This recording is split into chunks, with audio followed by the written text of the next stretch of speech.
Olá, pessoal! No vídeo de hoje, eu vou mostrar para vocês uma ferramenta que vai facilitar muito a sua vida na hora de obter dados de sensoriamento remoto. Essa ferramenta chama-se Appears e ela está disponível online no portal da NASA em parceria com o SGS. Então vamos lá ver como essa ferramenta funciona. Se você buscar, tá?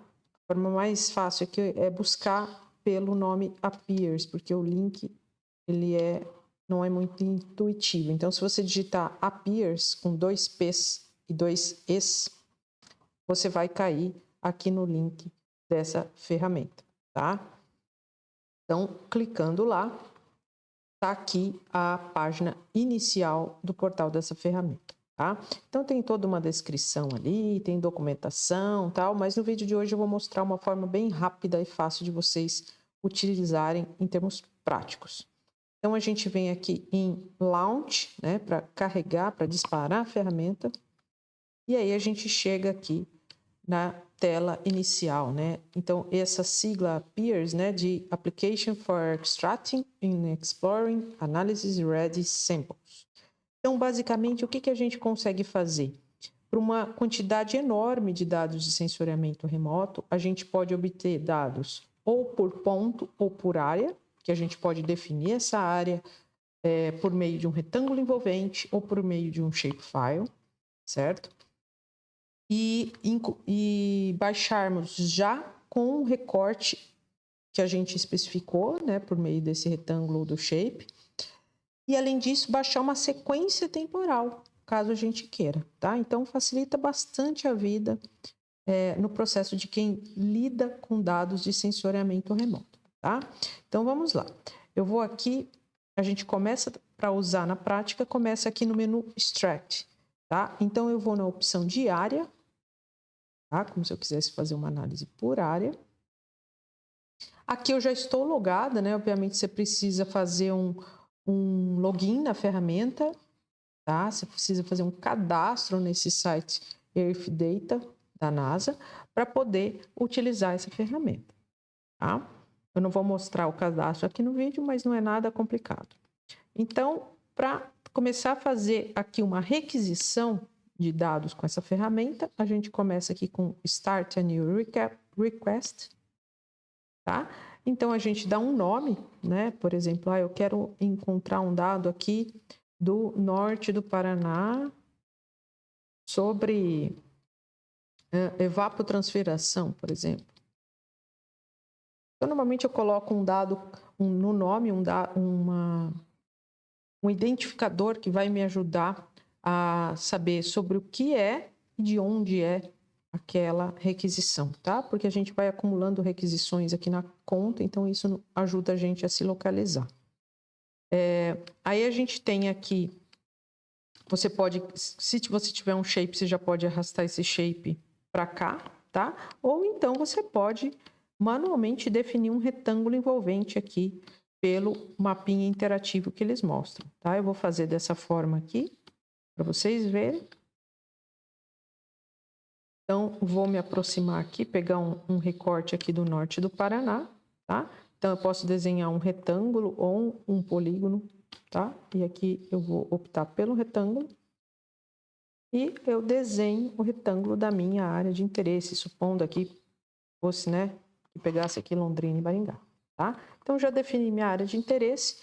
Agora, eu preciso definir qual é a faixa, né, o intervalo de tempo inicial e para definir o início e a data inicial e a data final, tá?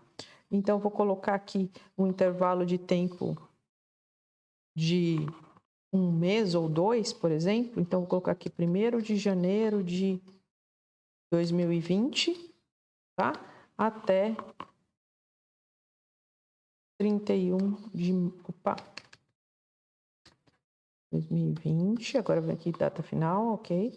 Até 31 de março de 2020. Intervalo aqui de 3 meses, tá? Aí, definida a área e definido o intervalo de tempo, eu tenho que definir qual dado eu quero, tá? Então, aqui é que a gente vê que tem uma quantidade bastante grande de dados disponíveis de sensoriamento remoto, olha só, de vários sensores, tá? Então, tem dados aqui que combinam Landsat e Sentinel-2, tem dados Aster, tem dados MODIS, tem dados SRTM também, NASA-DEM, que é um outro modelo digital de elevação, um outro conjunto de dados, tá? Então, nesse caso aqui, eu vou colocar dados do Terra MODIS, tá? E aí ele começa a listar tudo que ele tem, né, de produtos disponíveis desse sensor, tá? Então, observem que é uma quantidade enorme de informação.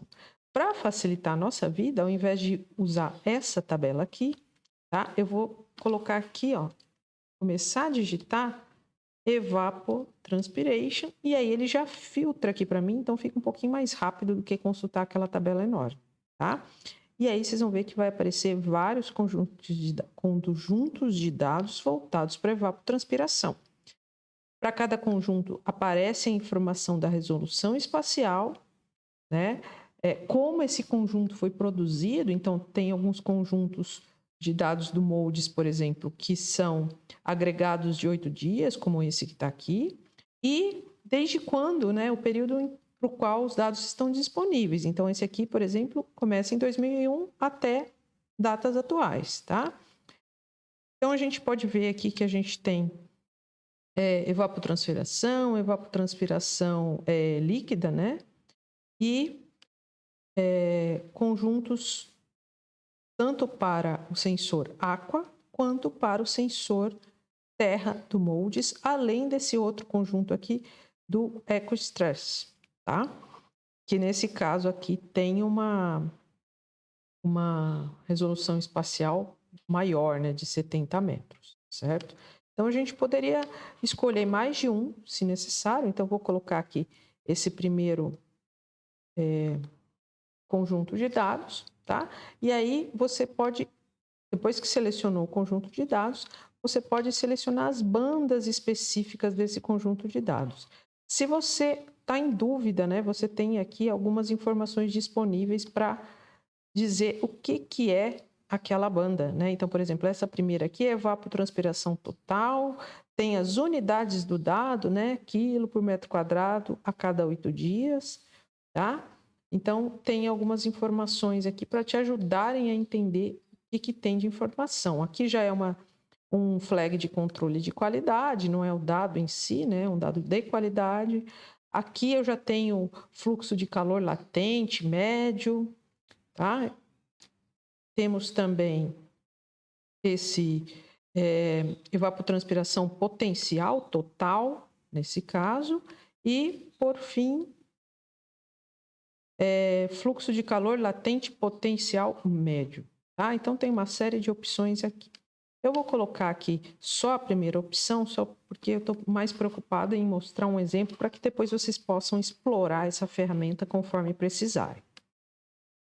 Feito isso, tá?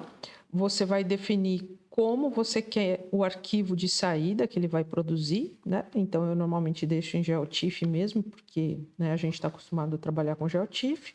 E aí tem a projeção de saída, tem várias opções aqui. Eu normalmente deixo na geográfica, que vai vir em WGS84, e depois eu faço as conversões, né, para o sistema de referência e projeção que eu quiser, lá no SIG, no QGIS, no caso, tá? Então, vou colocar aqui e vou concluir a minha requisição aqui, submetendo os dados, tá?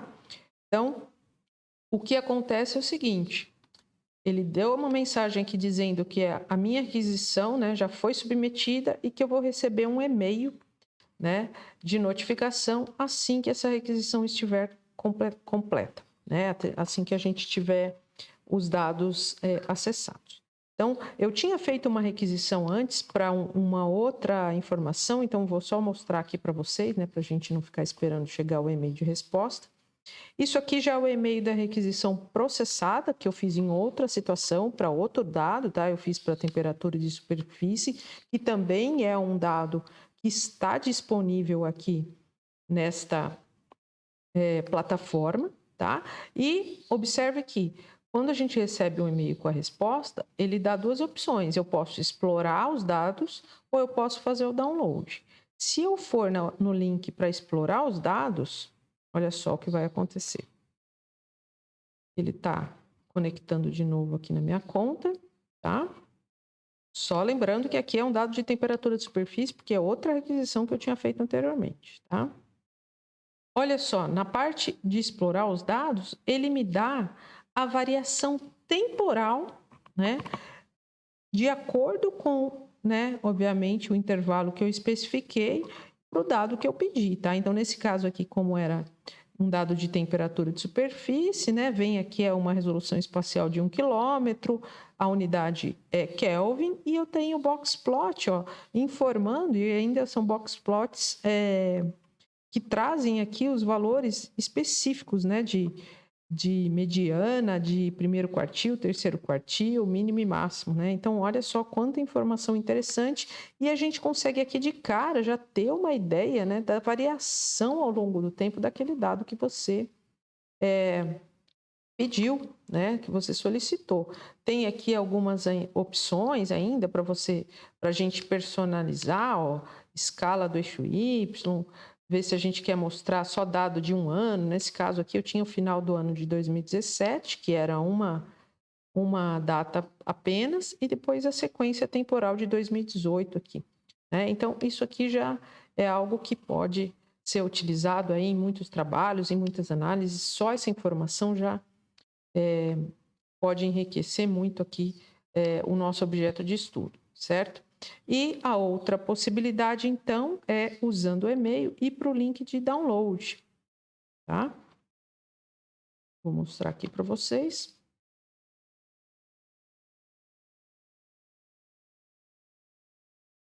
E aí, a gente tem lá os dados de download, tá?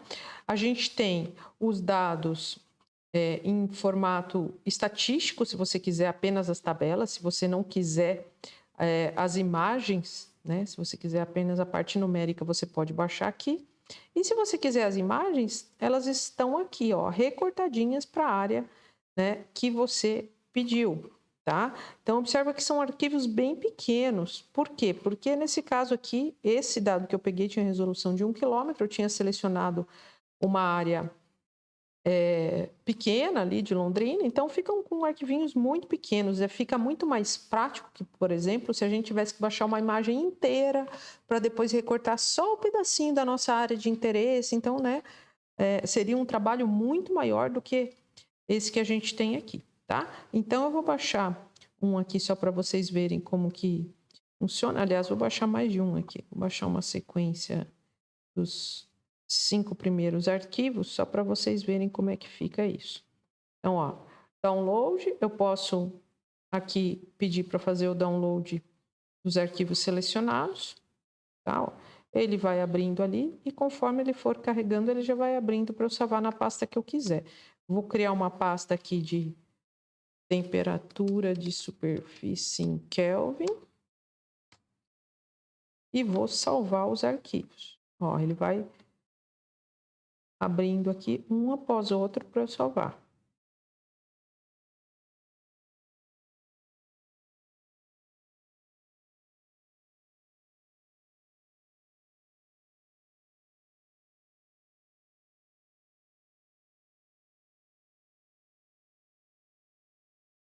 Ok, já fiz o download de todos, tá? Então, aqui são dados de 2018, né? Como vocês podem observar. Então, ó, 2018 é o ano, 001 é o primeiro dia do ano, depois vem 009. Por quê? Porque esse dado aqui também é um dado agregado de 8 dias. Então, depois é o 17, né? 9 mais 8 dias, 17, mais 8 dias, 25, tá? Então, esse último número aqui vai dar o indicativo da sequência temporal. E aí, depois disso, o que a gente pode fazer? A gente pode ir lá para a pasta onde a gente baixou o arquivo, tá? E carregar tudo isso aí no QGIS e fazer os processamentos que a gente tiver interesse, tá? Então, vou aqui mostrar para vocês rapidamente, tá? De novo, é uma área, eu recortei uma área bem pequena, tá? Só para a gente ter uma ideia aqui, ó. sempre gosto de colocar uma camada de ou municípios ou de estados para dar uma localização espacial, tá? Então, vou aqui carregar rapidamente uma camada com os municípios do Paraná, para a gente se localizar no espaço. Vou tirar o preenchimento dessa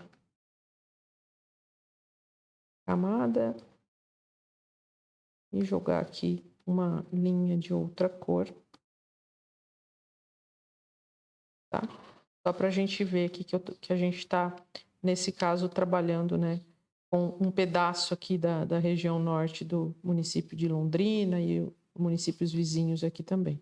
Tá? Então, o dado está aí, é lógico que aí, partindo disso, você faz as análises que você tiver interesse, né, obviamente. Pode, por exemplo, aplicar uma composição colorida ali para gerar uma paleta mais amigável graficamente, né? Então, vou usar aqui, ó, banda simples falsa cor. Como é temperatura, vou jogar os máximos em vermelho. Opa, isso. Essa aqui não, espectral. Só que invertida. E aí tá lá, ó. Tenho aqui as minhas temperaturas aqui, que variam nesse caso aqui. Nessa escala mostrada na figura, certo? Então, eu acho que assim, essa ferramenta tem muita potencialidade, né? Eu acho que é uma ferramenta que pouco conhecida, a gente não ouve falar muito dela na prática, mas ela pode facilitar muito a nossa vida, né? Para adquirir dados de sensoriamento remoto, com análises espaço-temporais principalmente, certo? Então, eu agradeço mais uma vez a audiência de vocês. Vou finalizar este vídeo por aqui, certo? E desejo a todos bons estudos. Até a próxima!